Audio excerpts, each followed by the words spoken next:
buhay o kabiguan, ng ligaya o lungkot. Kaya marapat lamang na tanggapin si Jesus bilang tagapagligtas at Panginoon. At matapos yun ay panariwain ang katapatan at paglapit sa Kanya bawat araw o day by day. Ang day by day ay naglalayong umalalay sa pang-araw-araw na pamumuhay. Narito po si Kuya Ed Lapis sa mensaheng pinamagatang That Way and the Way.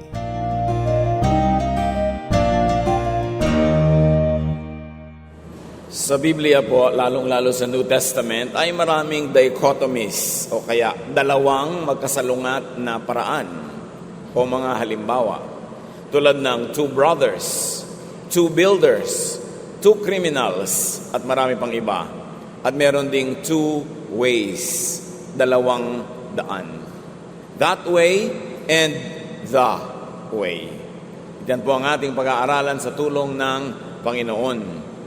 Aming Diyos, salamat po sa pag-iingat nyo sa aming lahat, sa pagpapala nyo, pagbibigay nyo aming mga kailangan sa buhay. Salamat sa inyong mga pagtutuwid, pagpapaliwanag, pagpapalakas sa amin. Humihiling kami, Panginoon, ngayon na patubayan nyo po kami turuan, gabayan upang lalo naming makilala ang tamang daan na dapat naming tahakin. At sa aming paghingi ng inyong basbas, patawarin nyo po kami sa aming mga kasalanan. Pakalinisin niyo po kami mula sa aming mga karumihan. Paging dapatin niyo kaming tumanggap ng pagtutuwid, pagpapalakas, pagtuturo, pagpapala mula sa inyo. Dalangin namin, Ama, kayo po ang maging tanging tagapagturo, tagapangaral. Gamitin niyo lamang inyong lingkod. Tinig niyo ang nais naming marinig. Heal us, empower us, bless us. In the name of Jesus, your Son, our Lord, our Savior and friend. Amen. That way and the way. Dalawang daan na pwedeng pagpilian. John 7:45 to 52. When the temple police returned to the chief priests and Pharisees, they were asked, "Why didn't you bring Jesus here?" They answered, "No one has ever spoken like that man." The Pharisees said to them, "Have you also been fooled? Not one of the chief priests or the Pharisees has faith in him. And these people who don't know the law are under God's curse anyway." Nicodemus was there at the time. He was a member of the council, and he was the one who had earlier come to see Jesus. He said, "Our law doesn't let us condemn people before we hear what they have to say. We cannot judge them before we know what they have done." Then they said, "Nicodemus, you must be from Galilee. Read the scriptures, and you will find that no prophet is to come from Galilee." And may the Lord bless the reading of His Word. Isang madramang tagpo, gustong ipadakip ng mga religious leaders si Jesus. Nagpadala sila ng mga temple police, pero umuwi ang mga ito sa templo na walang daladalang Jesus na nadakip. At sabi nila, kakaiba siya magsalita. Wala kaming narinig na tulad niya. Pati ba kayo ay naloko na niya? Sabi naman ng mga religious leaders. Tulad din ng mga tao na kung sa bagay ay isinumpa naman, kaya di bali na kung kayo ay malinlang niya. At sabi ni Nicodemus, di ba ayon sa ating mga batas, hindi naman tayo pwedeng manghusga ng di pa natin nalilitis o nadidinig? At siya ay pinagsabihan ng mga kapwa niya, Pharisees at leaders, "Pati ba ikaw, tulad na rin ng iba? Siguro taga-Galilee ka. Kung babasahin mo ang kasulatan, alam mong wala na propetang magmumula sa bayan na yan." So may pagtatalo. May dalawang katuruan ni Jesus at katuruan ng templo. Katuruan na nagmumula mismo sa Panginoong Jesus at katuruan na nagmumula sa mga Pharisees, sa mga temple leaders, sa tradisyon at sa kanilang pag-interpret at pagbasa ng kasulatan. Ating himay-himayin ang kwentong ito upang pakinabangan ng ating espiritu. John 7:45. When the temple police returned to the chief priests and Pharisees, they were asked, "Why didn't you bring Jesus here?" So the religious leaders were frustrated because they wanted Jesus arrested, but the police did not dare arrest Jesus in spite of the orders. John 7:46, they answered, "No one has ever spoken like that man." Parang isang sampal ito sa mga religious leaders na nag-uutos na takpin si Jesus. Hindi sila sinunod ng sarili nilang polisiya at sinabi, wala pa kaming narinig na nagturo tulad niya. Ibig sabihin, kahit dito sa mga leaders na ito na nagmamagaling, may otoridad, may mga costume, may mga titles, hindi pa narinig ng religious police ang anumang uri ng pagtuturong tulad ng narinig nila kay Jesus. Sapat na ang narinig nila para suwayin nila ang utos ng mga leaders na ito at igalang nila at huwag dakpin si Jesus. They did not dare because they heard him speak. And according to them, no one spoke like Jesus. If no one spoke Jesus, and these are the religious police saying that, sila yung laging nasa templo, sila lagi ang nakamanman, nakamasid, nakikinig ng lahat ng nagaganap na religious activity, ibig sabihin, wala silang narinig na blessing, wala silang narinig na makapangyarihang turo o pagpapala mula sa mga religious leaders sa hinaba-haba ng panahon. Ibig sabihin, isang hungkag, isang empty, isang vacuum, yung religious life ng mga tao na sa hinaba-haba ng kanilang pagiging relihiyoso, sa dinami-rami ng naririnig, binememorya mga verses, at sa dinami-rami ng mga sinusunod na kaugalian at utos, wala naman palang narinig yung religious police ni isang mang bagay na nakaantig sa kanilang damdamin, nakaapekto sa kanila to the point that they would respect the speaker, Jesus himself. What does it say about Jesus? That his teachings distinguish Jesus. Ang nagpapaiba sa kanya ay yung mga katuruan. May mga nagpapagaling din naman maraming ang mga bulaan, meron namang hindi natin alam kung paano nangyayari yun, pero may mga nagagawa din sila dahil yung mga panahon na yun sa Israel at sa ibang bayan ay napakarami rin namang mga manggagamot. Pero ang nagpaiba kay Jesus, yung kanyang katuruan. He is different. His works are different. His way is different. At kitang-kita yun ng mga religious police dahil sa higit kanino man, sila ang sanay, sila ang bihasa na kumilatis ng mga nagtuturo. Sanay-sanay silang nakikinig araw-araw. John 7:47-49, the Pharisees said to them, "Have you also been fooled? Not one of the chief priests or the Pharisees has faith in him. And these people who don't know the law are under God's curse anyway." Pati ba kayo, inalin lang na rin ng Jesus na yan?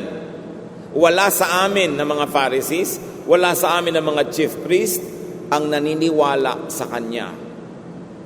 At yung mga naniniwala sa Kanya, di bali na, di naman nila talaga alam ang kautusan, at sila naman ay isinumpa na ng Diyos. So the religious leaders labeled Jesus as a deceiver.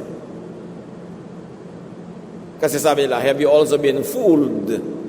Pati ba kayo inalin lang? Ibig sabihin, iniisip nila si Jesus at sinasabi nila, manlilin lang.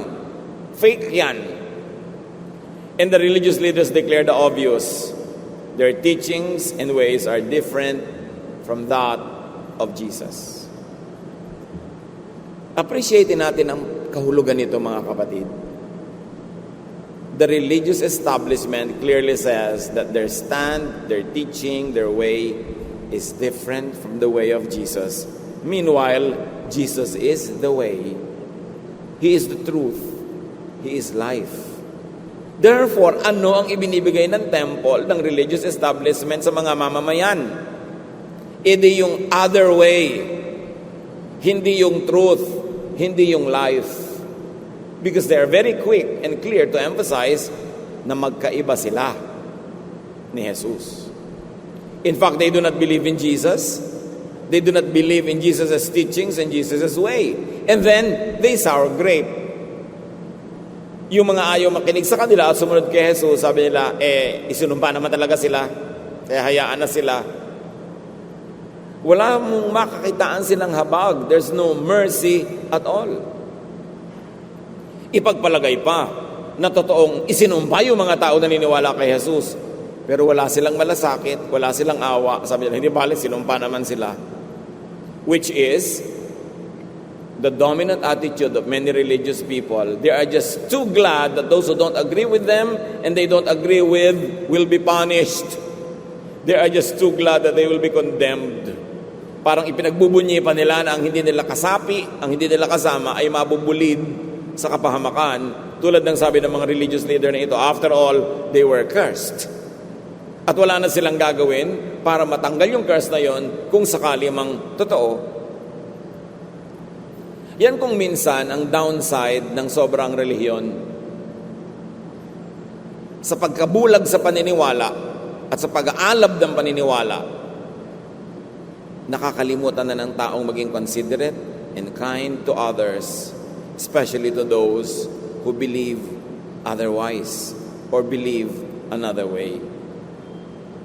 At hindi lang noong panahon na yun uso yan, hanggang sa ngayon at sa lahat ng panahon, napakadaling mamuhi, magalit, mangkondena, manghusga ng mga hindi mo kapanalig.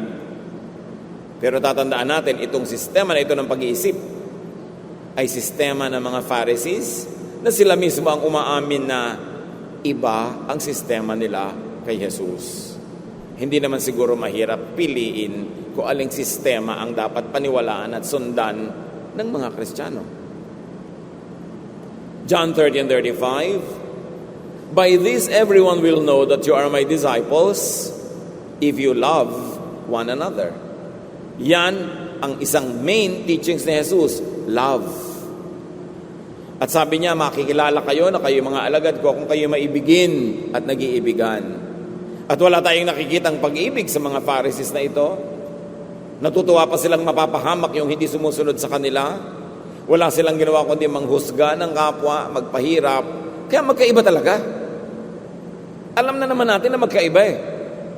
Ang hamon sa buhay na ito mga kapatid ay maalaman sa ating panahon kung sino-sino ang mga modern day Pharisees na merong religious titles, may religious office, may religious groups and followings, pero iba ang paraan nila kay Jesus.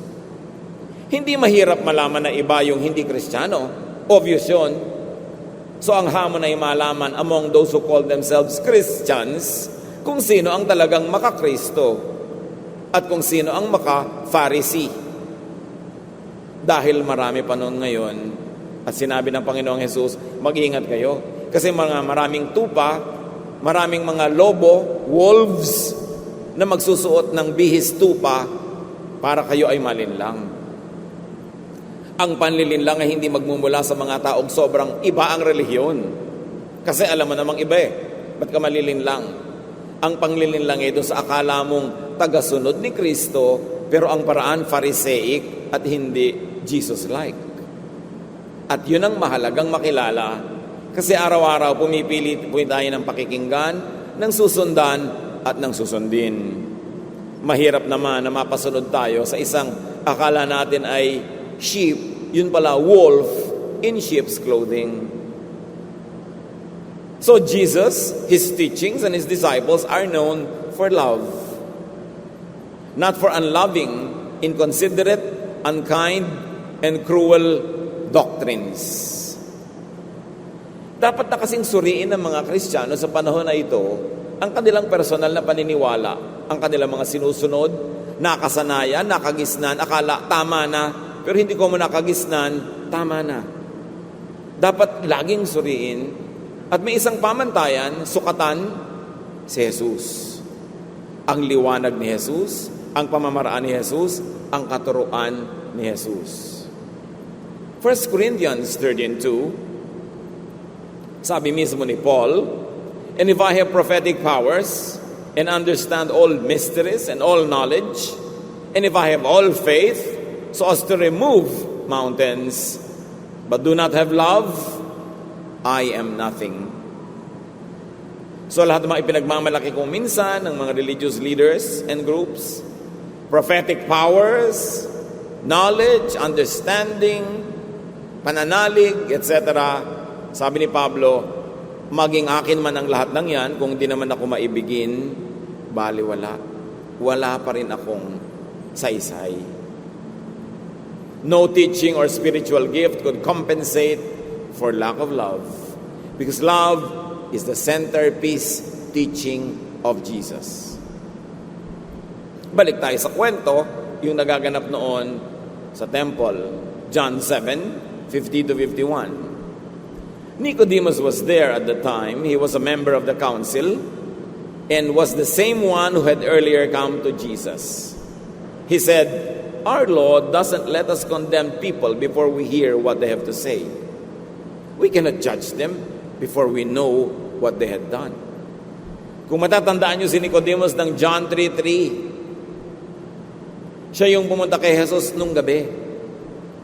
He had a private audience with Jesus. At siya yung sinabihang, unless a man is born again, he cannot see the kingdom of God.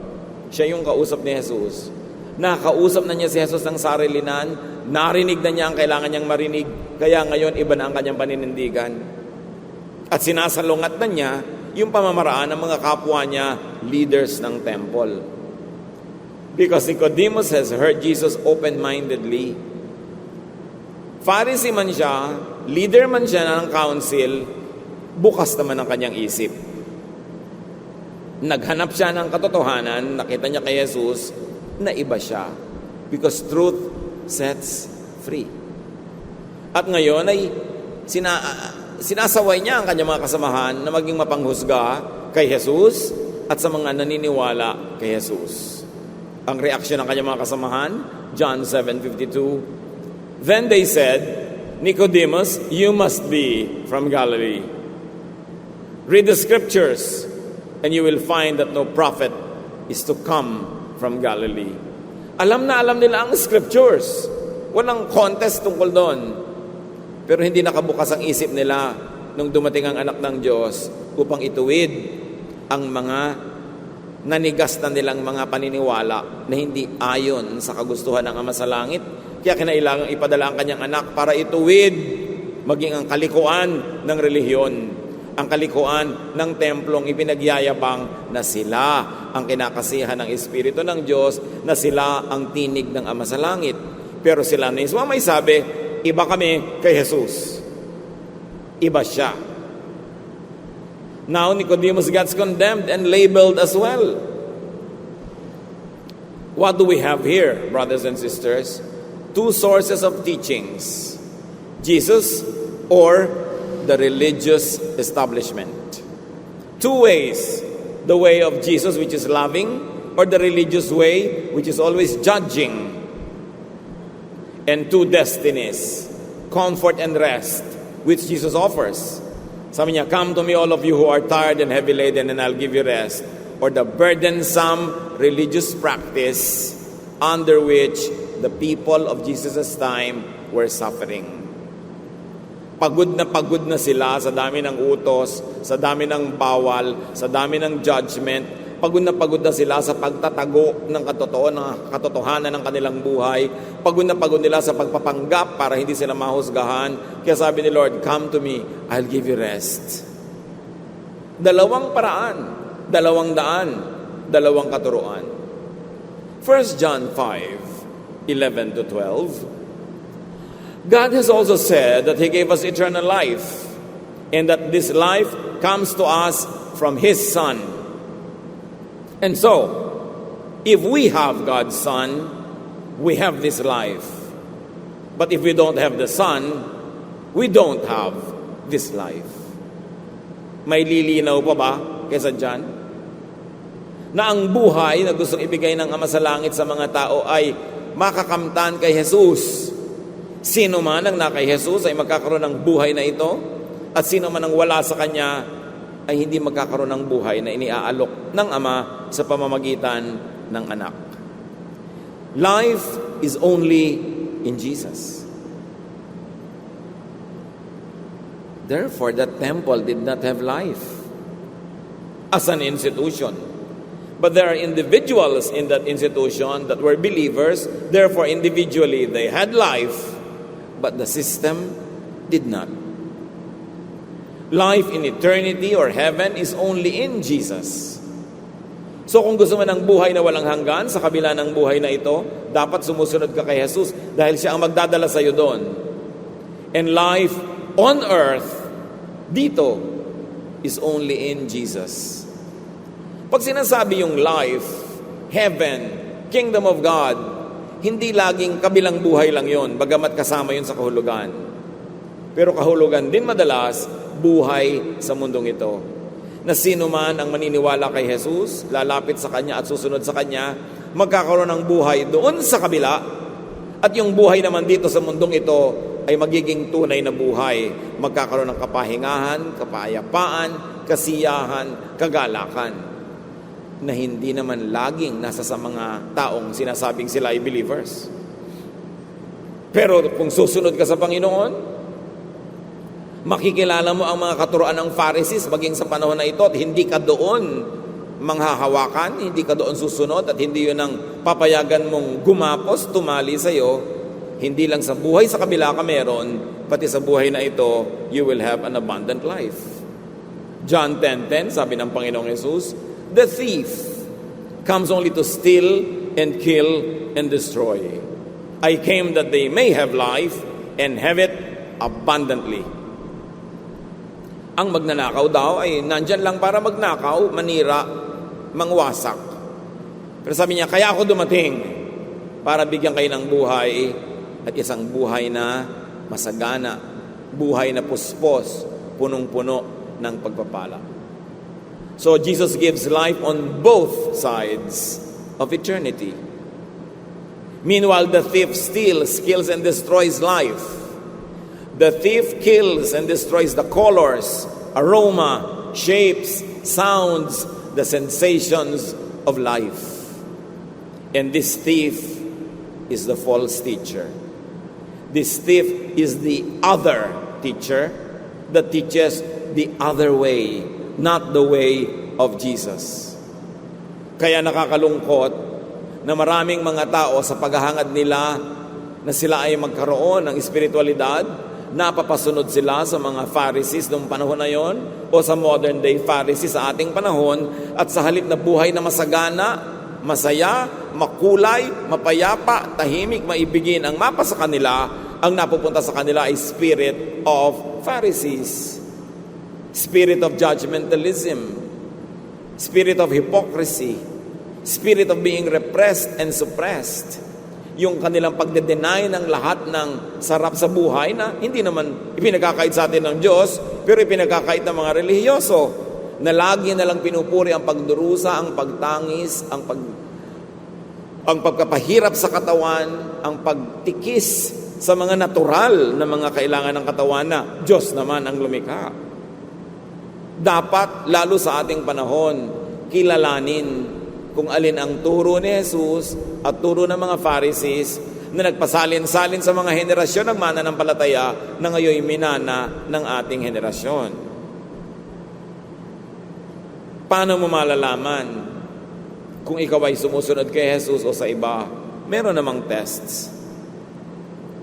At ibinunyag na ng Panginoong Jesus ang mga pamantayan para malaman mo kung ang sinusunod mo, Pharisees pala o si Jesus.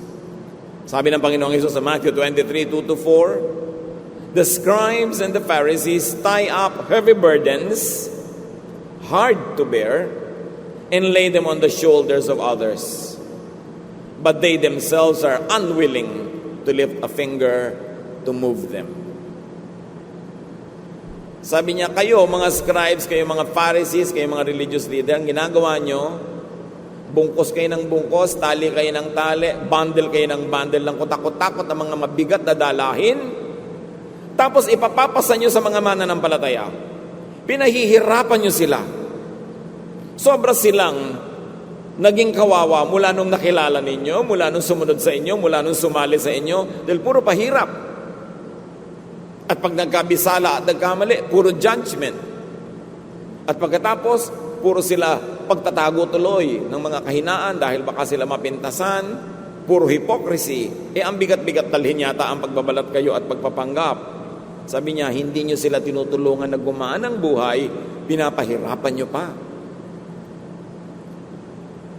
So ito yung really dangerous. False teachers that are not obviously false.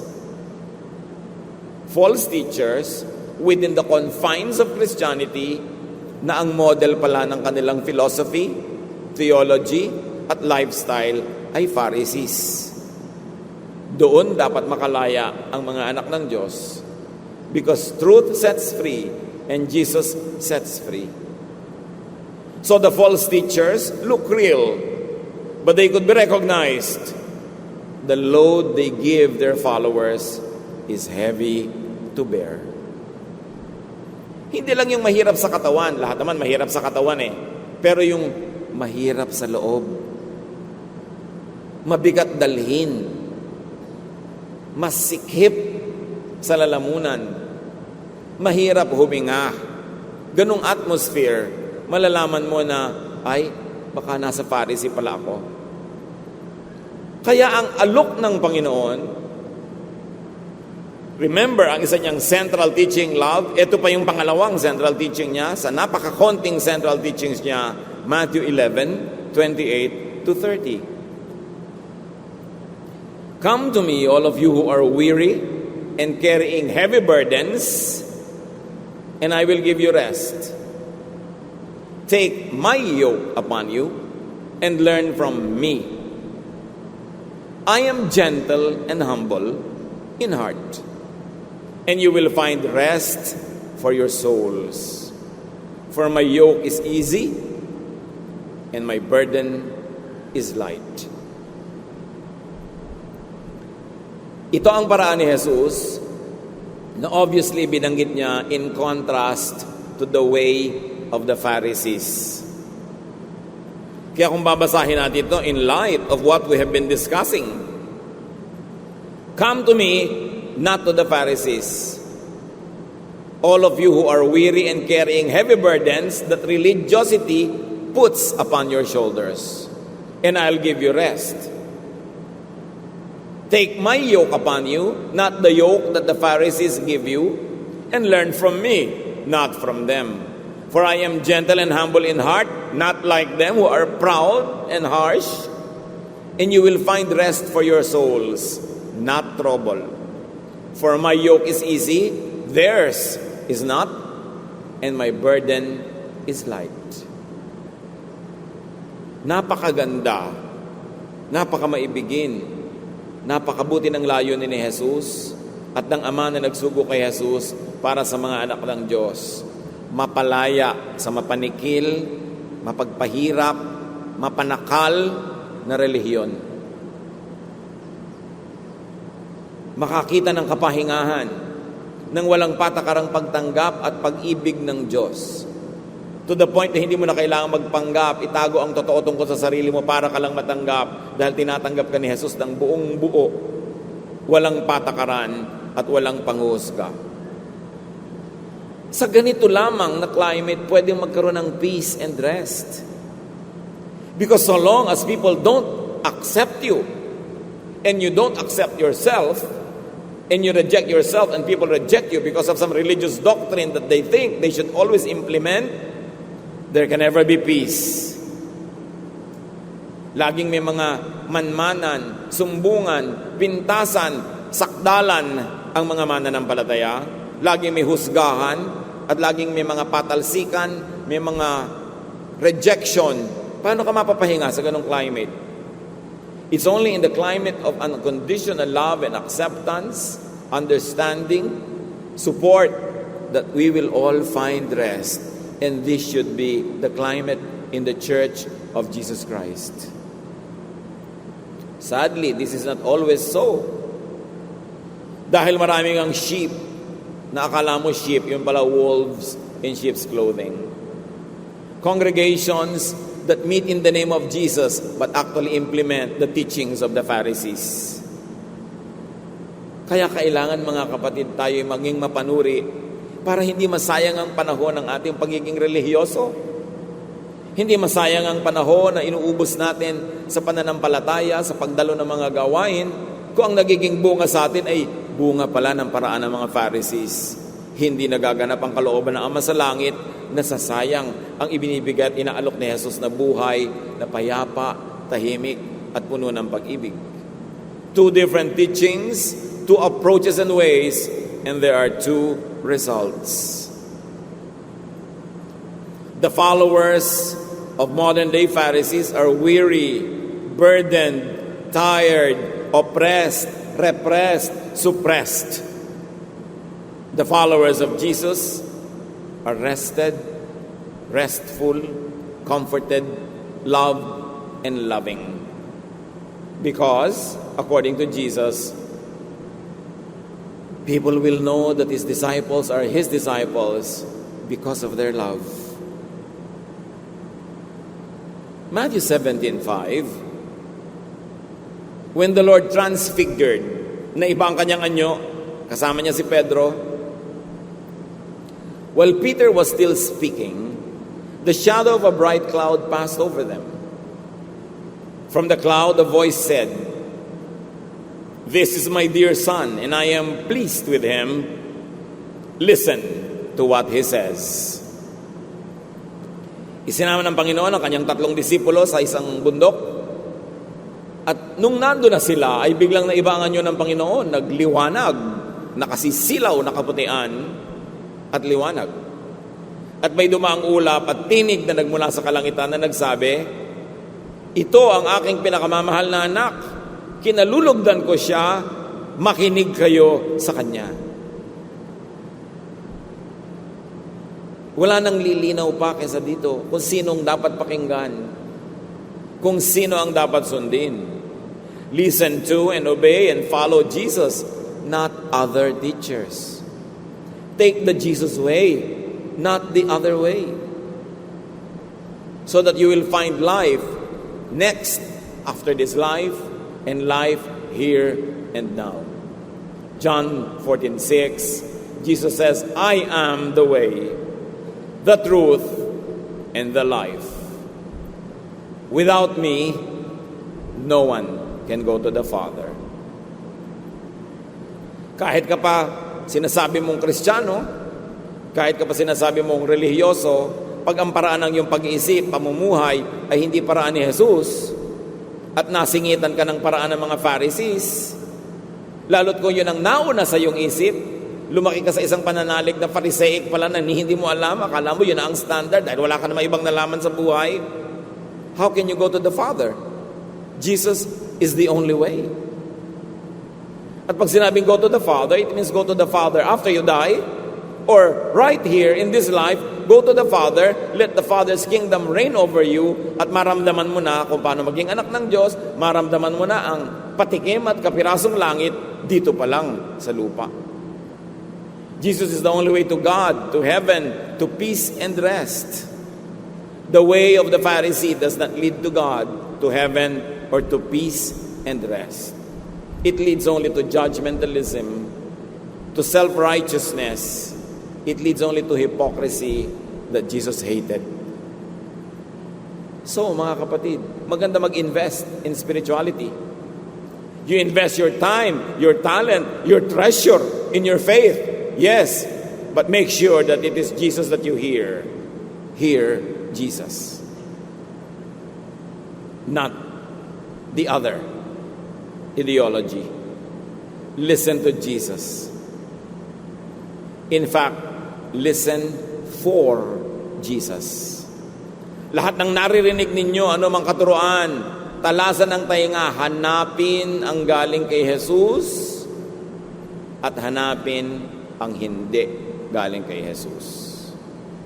Para yung mga nagsasala at nagbibistay ng mga buhangin sa ilog dahil naghahanap ng mga mumunting piraso ng ginto na inaanod ng tubig, marami kayong itatapon na bato, buhangin, burak, putik, kalat, dumi. Pero kailangan marunong kayong pumili. Huwag niyong lululanin ang lahat ng naririnig ninyo. Huwag niyong mememoryahin at isa sa buhay ang lahat ng nadidinig niyong katuruan. hanapin niyo muna, nasan si Jesus doon? Nasaan ang katuruan ni Jesus doon? Nasaan yung pag-ibig? Nasaan yung pagpapatawad? Nasaan yung kapayapaan, yung kapahingahan? Nakakapagpahinga ba ito o nakakapagod? Hindi lang ng katawan, kasi ang paglilingkod naman talaga kay Jesus, nakakapagod ng katawan. Pero ang mahalaga, nakapahinga ang iyong loob, hindi mahirap sa loob. Ano ba naman yung hirap ng katawan? Ihiga mo lang yan, tapos na. Pero maluwag ba sa dibdib? Masarap ba sa pakiramdam? And make sure, when you invest your time, talent, or treasure in your spirituality, make sure that you follow Jesus, not anyone else. That the human leaders you follow are following Jesus Himself. Para hindi tayo mabulid. Do not listen to and do not follow false shepherds and false teachers. At malalaman natin kung sino yon, kahit gaano kaganda ng bihis, kaganda magsalita, kataas ang edukasyon, malalaman natin kung siya ba ay sumusunod kay Jesus o sa Pharisee.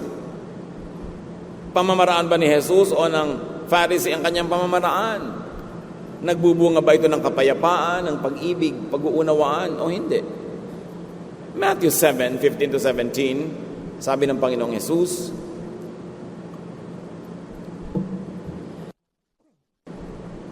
beware of false prophets who come to you in sheep's clothing, but inwardly are ravenous wolves. You will know them by their fruits. Are grapes gathered from thorns, or figs from thistles? In the same way, every good tree bears good fruit, but the bad tree bears bad fruit. Mag-ingat daw tayo sa mga bulaang mga propeta na nagbibihis tupa, yun pala ay mamabangis na hayop. Makikilala nyo sila sa kanilang bunga. Bakit eka? Ang mga ubas ba ay napipitas sa tinik at sa dawag? Hindi. So kung gusto nyo makilala ang teacher, kung totoo siya o hindi, ang tingnan nyo, bunga. Ano yung bunga? Hindi lang yung ginagawa niya sa buhay niya. Hindi lang yung deeds and acts niya, kundi ano ang epekto sa inyo ng kanyang pagtuturo. Dahil kayo ang bunga. So gusto mo malaman ko yung teacher maka-Jesus o maka-Pharisee, tingnan mo sarili mo matapos mo makinig sa teacher. Nagiging judgmental ka ba o maibigin? Nagiging mabait ka ba o masungit? Nagiging mapagpatawad ka ba o kabaligtaran nito? Napapayapa ka ba o naguguluhan? Tumatahimik ba ang loob mo o natatakot ka sa kapapakinig mo sa kanya?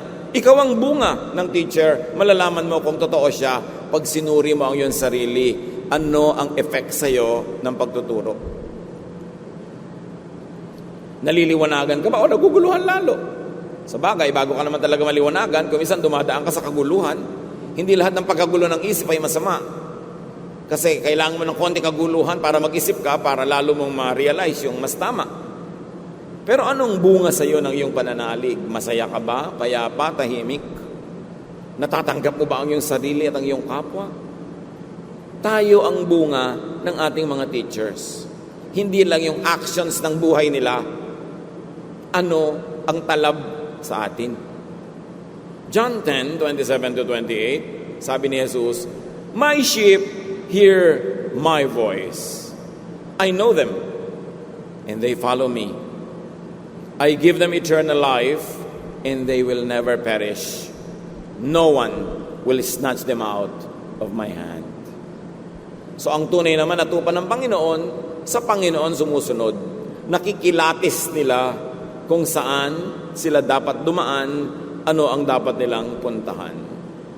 How do you distinguish the voice and the teachings of Jesus? Jesus is loving. Jesus gives rest. Jesus is easy to follow. Sabi niya, my yoke is easy, my burden is light. Si Jesus ay maibigin, nagbibigay ng kapahingahan, at madaling sundan. Hindi mahirap. Pag hirap na hirap ka, hindi si Jesus ang iyong sinusundan. Sabi niya, madali akong sundan. Una, dahil tinatanggap kita na ikaw, buong buo. Pangalawa, pinapatawad kita, nililinis kita. So bakit naman hindi dadali na sundan ako? Hindi naman kita the judge. Savior pa ako, hindi ako judge. So madaling sundan. Be discerning, brothers and sisters. Do not listen to and do not follow wolves in sheep's clothing. Have life in Jesus and have it abundantly. Now you dedicate yourself to knowing the teachings of Jesus, the ways of Jesus, the peace, the rest, the love of Jesus, because this is the Father's will for you. Maganda yung ginagawa ng mga katulad natin, mga kapatid na naghahanap. We are seekers of truth, lumalapit sa Panginoon, pero talasan ang pandinig, maging maselan sa nilululon.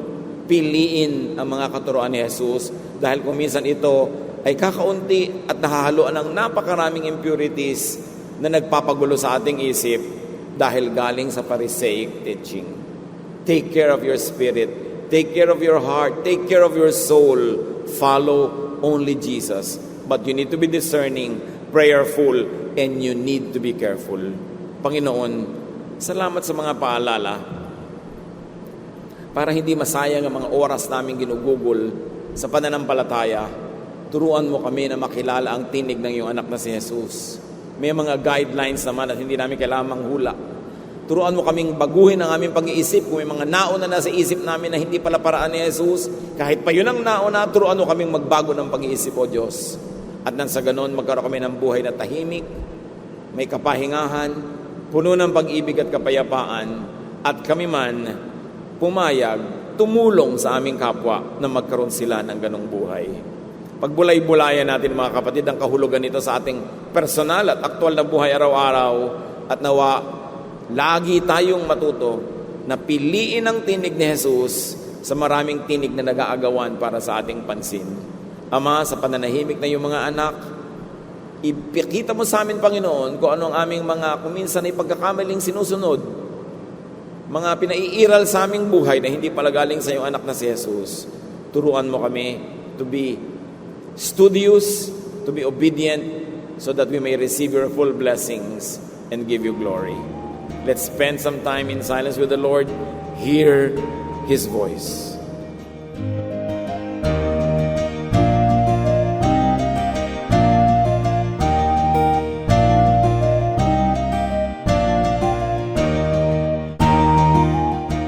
Ang katatapos pong mensahe ni Kuya Ed Lapis ay pinamagatang That Way and the Way.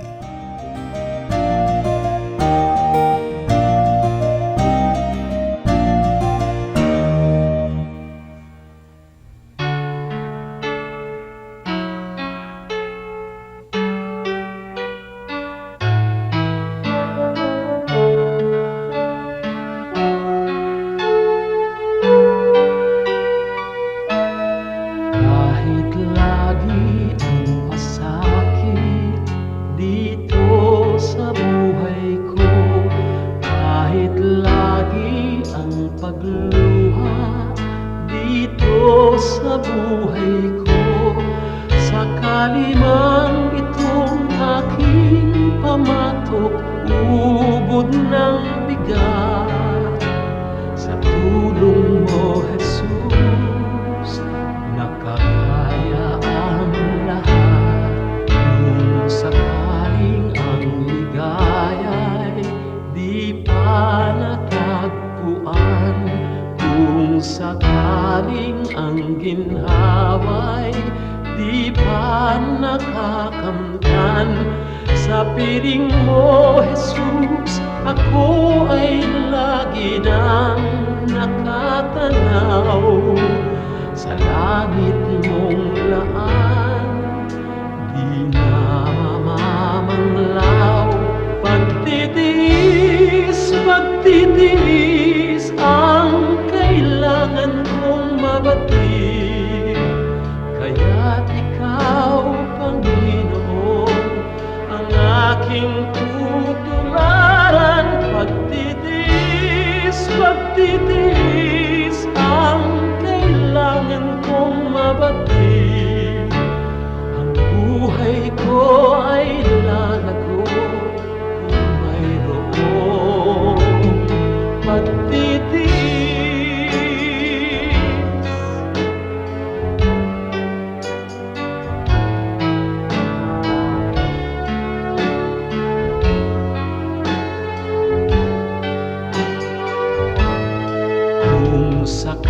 Tanging ang ligaya'y di pa natagpuan. Kung sakaling ang ginhawa'y di pa nakakamtan, sa piling mo, Jesus, ako ay lagi nang nakatanaw sa langit mong laan. Di na mamamanglaw, pagtitiis ang kailangan kong mabatid. Kaya't ikaw, Panginoon, ang aking tutularan. Pagtitiis ang kailangan kong mabatid. Espiritu ay lalago kung mayroong pagtitiis.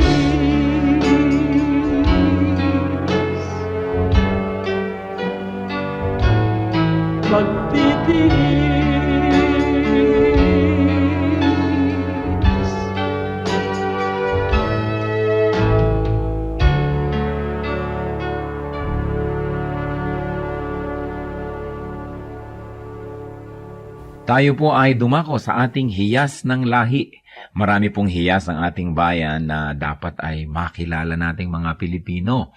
At hindi lang makilala, ito ay ating ganap na itanghal at gamitin sa ating pagsambang Kristiyano. Akala kasi ng iba, pag naging Kristiyano na sila, dapat Western na. O kaya kanluranin na ang paraan, ang musika, ng pananamit, ng pagsamba. Subalit napakayaman po ng ating mga kaugalian na kung atin lamang babawiin sa mga gawa ng kaaway at sa kadiliman magagamit para po sa kapurihan ng Panginoon at para rin sa ikatatanghal ng ating lahi. Sa atin pong hiyas ng lahi ay ngayon ay ating pakikinggan ng instrumentong patatag. Ito po ay isang paglikha ng tunog at musika ng mga Kalinga.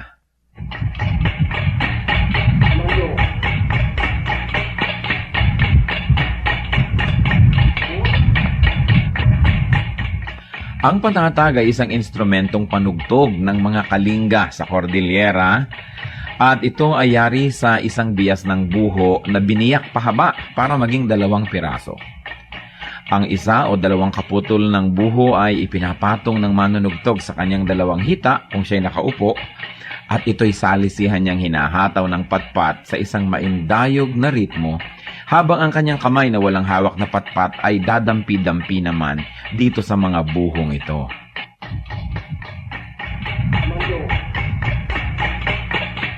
Maaaring sumali ang 1 hanggang 6 o higit pang mga manunugtog na salisihan ang pasok sa ritmo, habang sila ay nakapaghahabi naman ng isang melodya.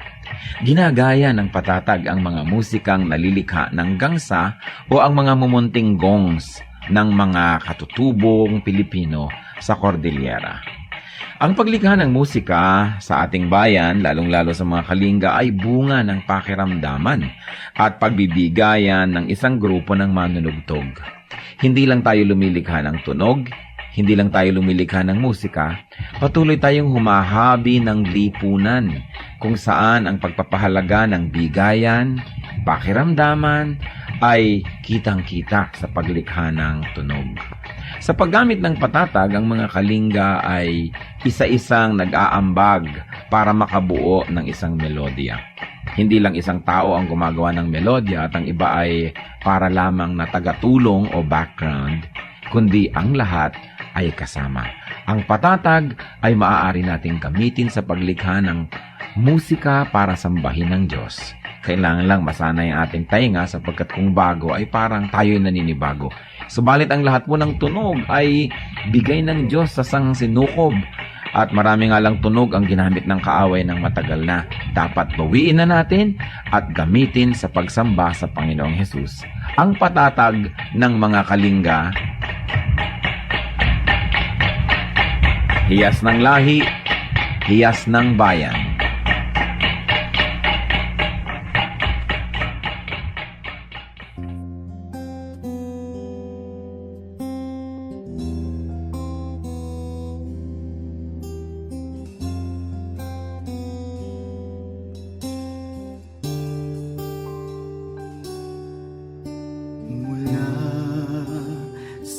sinapupunan. Ako'y iyong kilala. Wala na ngang iba, sa inyo'y hihigit pa. Panginoon, tapat dakila ka. Kayo lang ang pupurihin at siyang tatanghalin, pagkat kay buti-buti niyo sa akin. Ang pag-ibig na sadyang kay ganda, mga pangako niyo'y gabay sa aking daan. Walang makapapantay sa anak ninyong alay. Ang pag-ibig niyo'y sapat kailan pa man.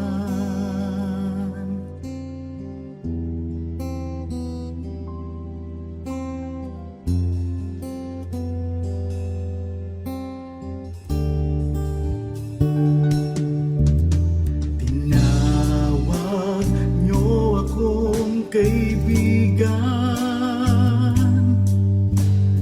kahit na ako ay pariwara. Sagat sa labis ang inyong pagmamahal, sa tupang sa kawan na nawala. Kung aking bibilangin bawat butil ng buhangin, ang habag niyo'y ganon karami rin. Ang pag-ibig na sadyang kay ganda, mga pangako niyo'y gabay sa aking daan.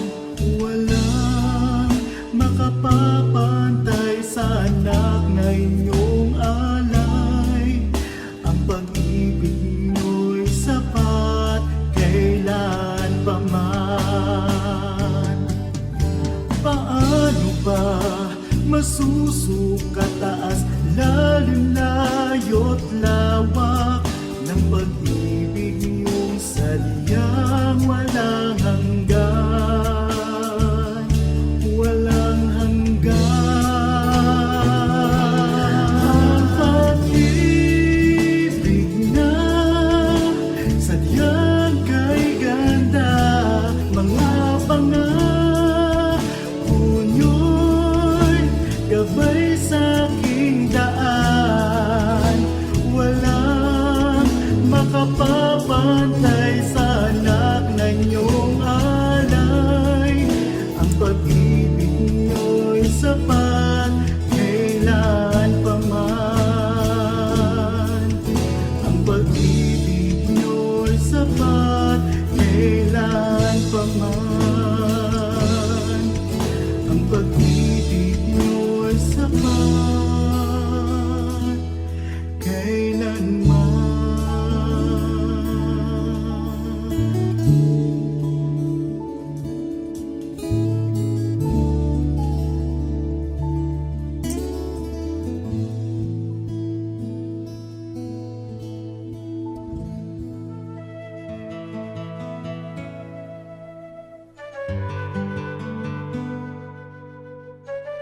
Bakit ang tao pinupuri lang kapag namatay na?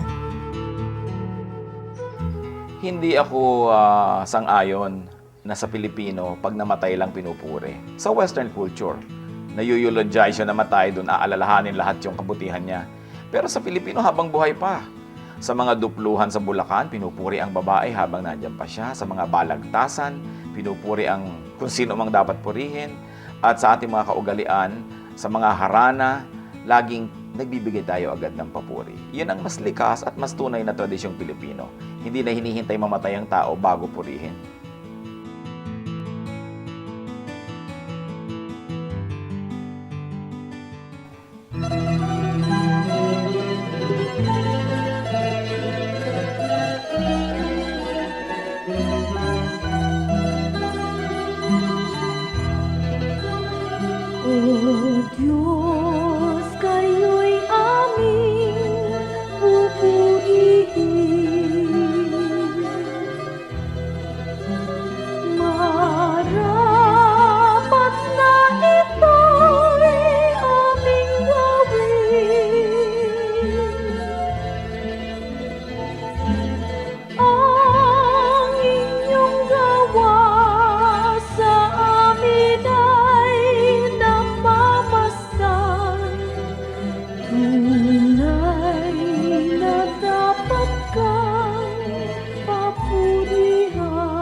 Oras na po para pansamantalang magpaalam ang programang Day by Day. Tayo po'y magsama-sama tuwing ika-6 hanggang ika-7 ng umaga, araw-araw. Magandang umaga po at mabuhay ang Panginoong Hesus!